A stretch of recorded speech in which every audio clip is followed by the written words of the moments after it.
خدا باپ، خدا بیٹے، خدا پاکو کے نام میں آمین۔ آج کا بیان کردہ موضوع خدا کا منصوبہ زیر بحث رہے گا، جس کو مختصراً دلیلوں کے ساتھ خدا کے کلام کی روشنی میں دیکھیں گے، جس میں اہم نقطہ خدا، روح اور کلام یعنی مسیح رہے گا۔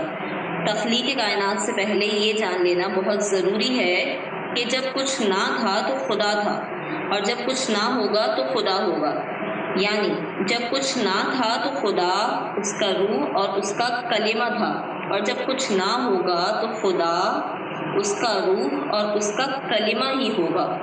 خدا ازل سے ہے، تو جو مسیح اس کا کلام ہے وہ بھی ازل سے ہے، اور وہ جو کلام ازل سے ابد تک ہے مسیح ہے، جو مجسم ہوا اور اب خدا کی داہنی طرف بیٹھا ہے اور جلد ہی آنے والا ہے۔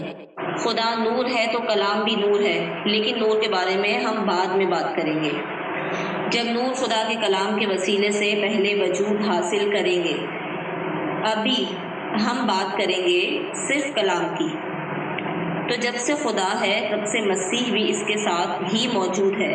جس طرح خدا کو زوال نہیں، اس طرح مسیح کو بھی زوال نہیں، کیونکہ ازل سے باپ بیٹا ساتھ ہیں۔ جس طرح خدا تھا، ہے اور رہے گا، اس طرح مسیح تھا، ہے اور رہے گا، کیونکہ خدا کے منصوبوں اور رازوں کا پردہ مسیح میں اٹھ جاتا ہے۔ پرانے عہد نامے میں جب خدا سے سوال کیا جاتا ہے کہ تیرا نام کیا ہے، تو خدا کیا جواب دیتا ہے؟ تو خدا جواب دیتا ہے کہ میں جو ہوں، اس میں ماضی، حال، مستقبل سب پوشیدہ ہیں۔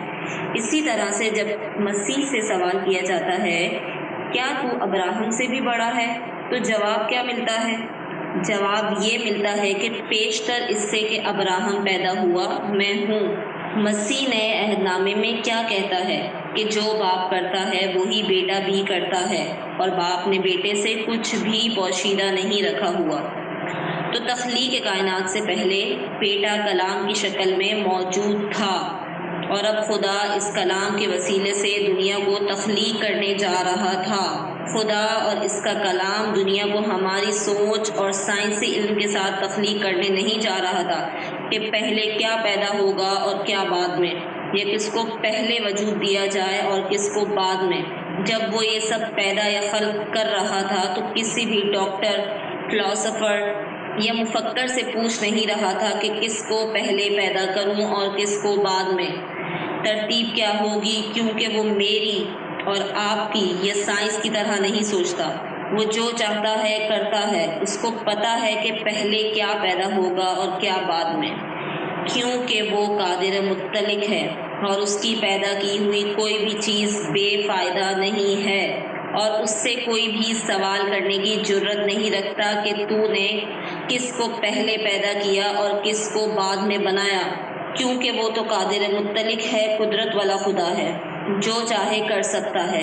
خدا نے پوری کائنات کو مسیح میں پیدا کیا، لیکن اب دیکھتے ہیں کہ پہلے دن خدا کے کلام نے کیا کیا تخلیق کیا۔ خدا کے منصوبوں کو جاننے کے لیے ہم خدا کے کلام میں سے رہنمائی حاصل کریں گے اور دیکھیں گے۔ پیدائش کی کتاب باب 1 پہلی 5 آیات خدا کے کلام میں یوں مرقوم ہے۔ تخلیق کائنات کا پہلا دن، خدا نے ابتدا میں زمین و آسمان کو پیدا کیا، اور زمین ویران اور سنسان تھی، اور گہراؤں کے اوپر اندھیرا تھا، اور خدا کی روح پانی کی سطح پر جنبش کرتی تھی۔ اور خدا نے کہا کہ روشنی ہو جا، اور روشنی ہو گئی۔ اور خدا نے دیکھا کہ روشنی اچھی ہے، اور خدا نے روشنی کو تاریکی سے جدا کیا۔ اور خدا نے روشنی کو تو دن کہا، اور تاریکی کو رات، اور شام کی اور صبح ہوئی، سو پہلا دن ہوا۔ اب اگر ان آیات پر غور کریں تو پتہ چلتا ہے کہ ابھی تک کلام نے کسی بھی چیز کو چھوا نہیں تھا، یعنی وہ کلام جو خدا کے منہ سے نکل رہا تھا، یعنی کہ خدا کا اپنا وجود، اس نے کسی بھی چیز کو چھوا نہیں تھا، یعنی کسی بھی چیز کو خلق کرنے کے لیے کلام کا اس چیز کو چھونا، اس میں سے گزرنا ضروری تھا، ورنہ وہ بے وجود ہی رہتی۔ خدا کا روح بس پانی کی سطح پر جنبش کرتا تھا، ہر طرف سناٹا، تاریکی اور ویرانی تھی۔ اب ہوا کیا، کلام نے چھونا شروع کیا اور سب سے پہلے کلام نے تاریکی کو چھوا تو تاریکی روشنی میں تبدیل ہو گئی، یعنی کلام جو نور ہے وہ تاریکی میں سے گزرا، خدا نے کلام کیا۔ اور وہ کلام کیا تھا؟ وہ کلام مسیح، یعنی مسیح نے تاریکی کو چھوا تو وہ روشن ہو گئی اور دن کو وجود مل گیا۔ اب خدا کا کلام پانی کو چھوتا ہے تو پانی الگ، زمین الگ اور آسمان الگ ہو جاتے ہیں۔ یعنی مطلب یہ ہے کہ مسیح جس چیز یا شخص کو چھو لیتا ہے وہ روشن ہو جاتا ہے، اس کو وجود مل جاتا ہے۔ اس لیے اگر آپ ابدی وجود حاصل کرنا چاہتے ہیں تو اپنی تاریک، بنجر اور گناہوں بھری زندگی میں سے مسیح کو گزرنے دیں تاکہ آپ کی زندگی بھی روشن ہو جائے۔ لیکن شرط یہ ہے کہ خدا کا کلام یعنی مسیح پہلے آپ کو چھوئے۔